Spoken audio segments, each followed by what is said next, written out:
দুই হাত প্রসারিত করা এক যুবকের চিতিয়ে দেয়া বুকে একের পর এক লেগেছে গুলি। রাজপথেই মৃত্যুর কোলে ঢলে পড়েন রংপুর বেগম রোকেয়া বিশ্ববিদ্যালয়ের শিক্ষার্থী আবু সাইদ। সামাজিক যোগাযোগ মাধ্যমে ছড়িয়ে পড়া এই ভিডিওতে কেঁপে ওঠে কোটি মানুষের হৃদয়, ভিজেছে চোখ।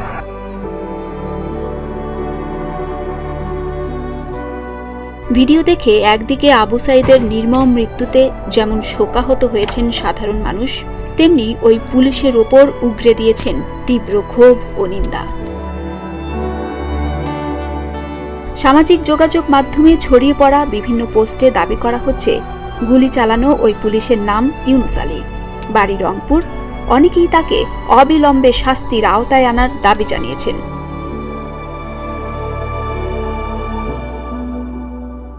আবু সাইদের মৃত্যুতে আবেগঘন পোস্টে ভরে উঠেছে সামাজিক মাধ্যম।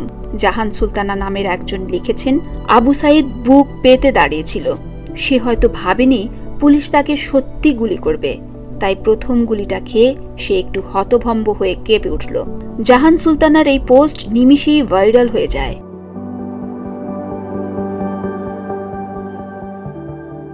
সাংবাদিক জয় মামুন এক পোস্টে লিখেছেন, আবু সাইদকে গুলি করে মারার ভিডিওটা দেখার পর থেকে মাথার ভেতরে সব বোধ ভোঁতা হয়ে আছে। বারবার মনে হচ্ছে আবু সাইদ তো আমার সন্তানও হতে পারত, সে তো আমারই সন্তানের মতো, বিশ্ববিদ্যালয়ের শিক্ষার্থী।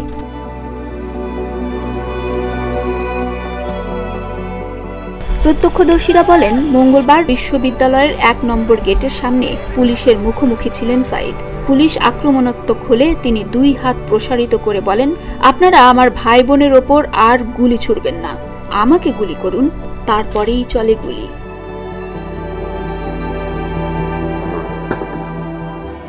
প্রথম রাউন্ডে আহত হয়েও আবার সাইদ বুক চিতিয়ে দাঁড়ান।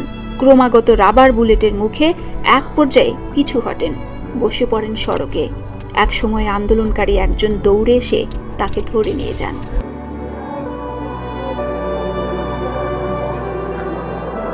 আবু সাইদ যেখানে মারা যান সেই পার্ক মোড়ের নাম পরিবর্তন করে বুধবার শহীদ আবু সাইদ চত্বর নামকরণ করার দাবি জানিয়েছেন শিক্ষার্থীরা।